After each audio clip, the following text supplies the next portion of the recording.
Yo, Hideyuki here, the Rebellion Rose, the one chained to oblivion, returning yet again with another great video. We're going to be talking about the top 5 manga to look out for in 2026. So we got some more new manga releases that you guys should be, keeping up with, checking out. And yeah, so we're just here to discuss them for today. So, first up, we got Dragon Circus. So this is a brand new series made by the same duo that did the Ultraman manga, that did the Batman Justice Buster manga. And while those series have some great art or what have you, they're nowhere near as interesting or as good as Dragon Circus, right? And Volume Zero is coming out. In fact, it's already out. It just came out on May 19th. But Volume One will be releasing next month on the 14th. Definitely something to keep your eyes on. With this story, we have a focus on revenge, right? You have this world where dragons appeared, right? And they're just terrorizing the place, just fucking up everything. So you have these different organizations, specialized teams, right, fighting against them using mechs or what have you. And yeah, so we follow the Dragon Slayers, right, a team of unique fighters or what have you. And yeah, so that's all pretty much covered in Volume Zero. And then, of course, you have the story continue with Volume One. Next up, we have Luna Knight. So the first volume of this is coming out on August 25th. And it's going to be a pretty short series. It's only 3 volumes. And this is pretty much very, very similar to things like Kite, Virgin Punk, series of that nature. So if you're into any of those anime or what have you, this is definitely the perfect release for you.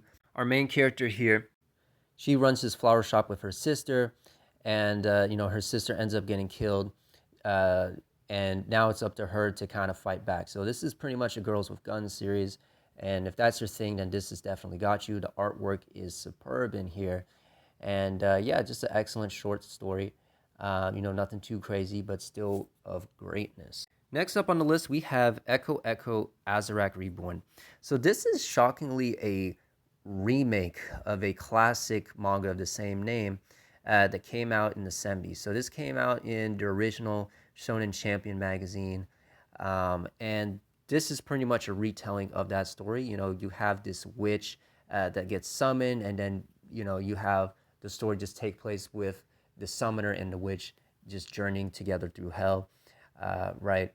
And yeah, just an awesome example of how to do a remake right. This is a perfect example of that. They updated the art style. The writing here is pretty tight. And yeah, it's just a new release that I'm looking forward to. And this actually just came out today. As of the recording of this video, this just released on June 2nd, at least the first volume. And yeah, just incredible all around.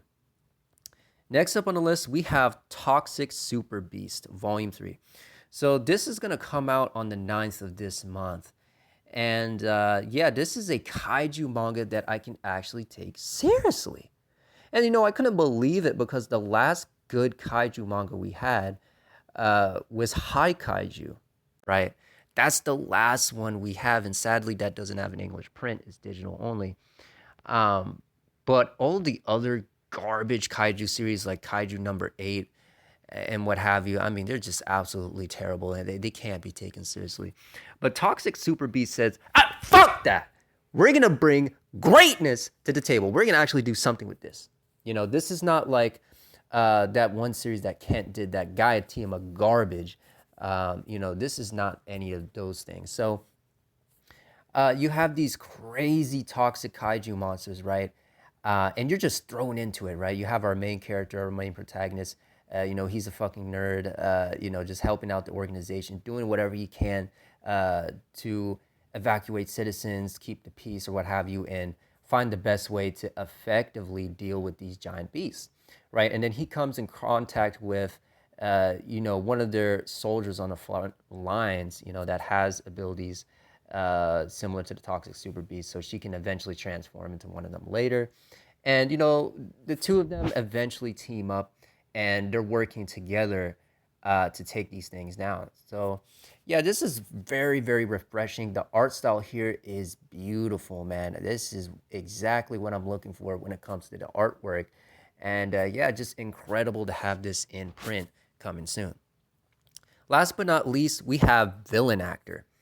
Now, this manga popped on to my radar when I was reading another series printed by Titan Comics, and I saw an ad for it, and I was like, okay, let me check this out. Let me see if it's worth anything, if it's any heat. And I was pleasantly surprised. I'm like, God damn, for those of you familiar with Jagan's premise, think of Jagan, but instead of a hero, and let's be honest, the main character in Jagan is ain't no fucking hero.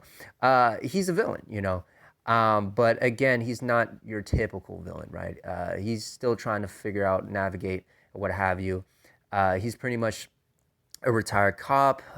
He wanted to lead the normal life. He wanted to live in peace, but that got all fucked up when he ended up getting superpowers and ended up becoming a well-known villain. So now he got to deal with all these heroes chasing after him, and now they're blurring the lines between good and evil, right? Justice, all that good stuff. And yeah, it just goes to show that we can still do superhero stuff, but done well and can be taken seriously, right? Just incredible, man. I mean, this was a breath of fresh air. Great manga right here, and a million times better than Jagan. Because Jagan was absolutely disappointing. That shit was not it. The characters were fucking horrible. The art style was not it. And yeah, it just couldn't be taken seriously. It was nothing more than a Parasite ripoff.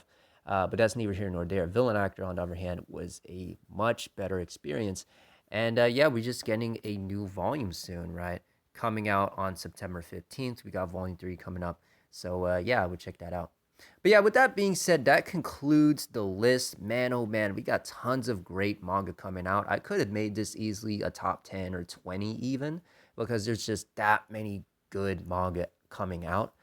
But I wanted to break it down a little bit, and I don't want to always give away the sauce like that. You know what I'm saying?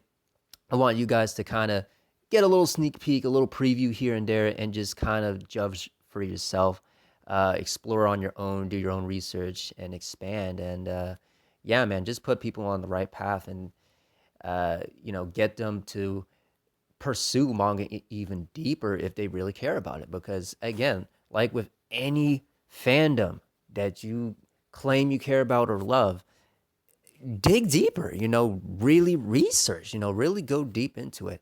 But yeah, with that being said, Hideyuki here, the Rebelling Rose, and until next time, I'll see you.